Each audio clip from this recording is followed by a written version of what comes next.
Hello Leo, Sun, Moon Rising and Venus signs. Kamusta kayo? Sana po'y nasa mabuti kayong kalagayan. Welcome back po sa Star Tarot.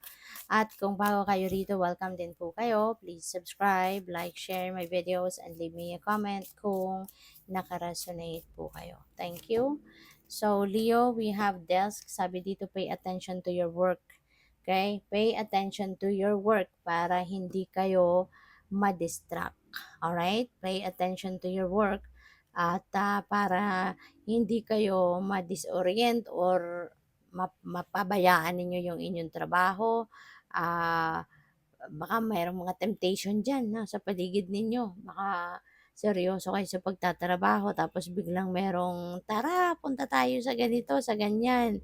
Umalis tayo, ganyan. So, pay attention to your work, otherwise it might compromise, diba, your trabaho. Okay? So, we have throne, position of authority. So, po pwedeng nandito ka sa trono, diba? Po pwedeng ikaw ay nasa position of authority. Po pwedeng ikaw ay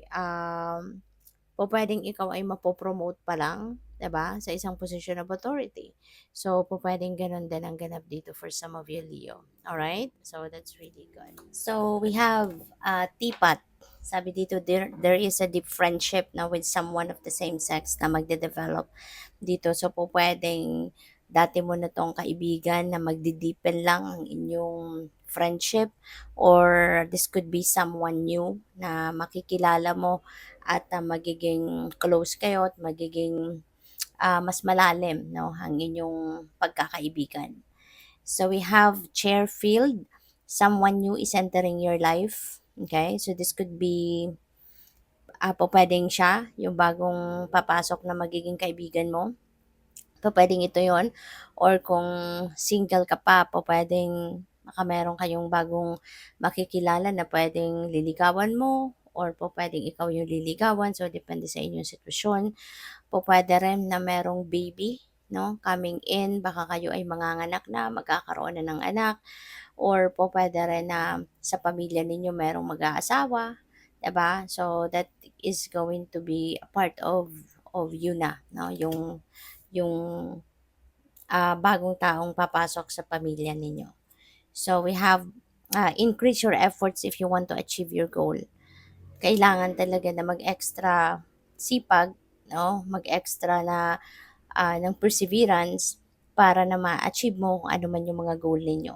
Kasi, 'di ba, minsan, nagte-take action tayo, pero kung minsan kulang yung action ginagawa, kulang yung effort, so wala din, 'di ba? Minsan it's not enough, kaya kailangan na mas dagdagan pa yung effort kung gusto ninyo na mas mabilis ninyong mapagtatagumpayan yung goal ninyo. Okay? So we have money path. A path with money is waiting for you to find it. This is something siguro na opportunity na hindi pa ninyo napapansin. Maaaring opportunity ito na hindi pa ninyo, yung parang hindi po ninyo pa ito nakikita, hindi nyo pa ito nadidiscover, but there is an opportunity, no, na pwede ninyong pagkakitaan, magkakaroon kayo ng karagdagang source ng pera. Okay? So, we have scissors, disappointment in some affairs. So, pwedeng baka merong something na hindi gusto ninyong mangyari pero hindi naman nangyayari, or merong expectation kayo na hindi na mi-met, or pwedeng meron kayong gustong gawin, hindi ninyo nagagawa. No? Kaya parang disappointed kayo in some areas. Okay? So, we have key, successful outcome to your problems. So, this is good. No? Maganda to na magkakaroon ng solusyon, no, ang problema. Magkakaroon na ng solusyon yung mga pinoproblema ninyo kung ano man ito.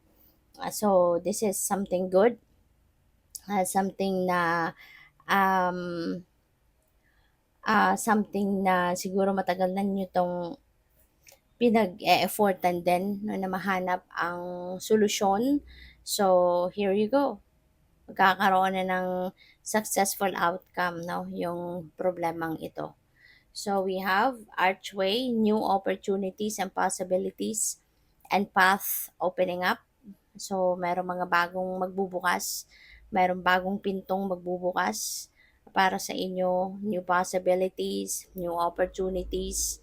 So depende 'yan, 'no, sa inyong sitwasyon kung ano man ang oportunidad na 'yan na dadating. Pupuwedeng merong bagong offer ng trabaho, pupuwedeng merong makikipagsosyo sa inyo, makikipag-partner sa inyo, merong makikipag-collaborate, something like that, 'no? So we have broken ring.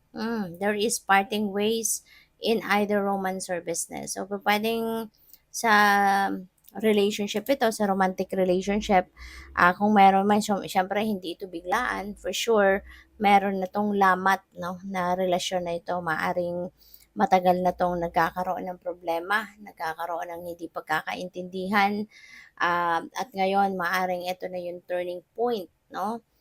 Siguro masasabi ninyo na baka merong nangyari at ito merong nangyari at siguro eto na yung time na masasabi ninyo na this is it, tama na 'to.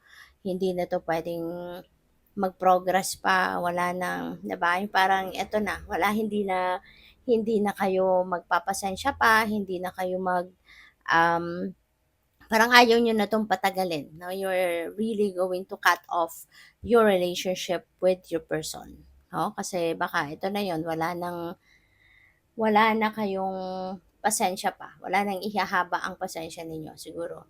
Or for some of you na wala namang gano'ng sitwasyon, pupuwedeng negosyo, 'no? Baka meron kayong kasosyo, meron kayong kapartner sa business ninyo na maaaring hindi na rin kayo nagkakaintindihan, hindi na rin kayo nagkakasundo, kaya ayun, pupuwedeng maghihiwalay na din ang business partnership ninyo. So, what else? We have wealth. Ito maganda. Merong kayamanan na paparating, merong kaperahan paparating. And this is not just small amount of money na pwedeng dumating. This could be a big amount of money. So, pwedeng big time, 'di ba? Ang dadating na kaperahan dito and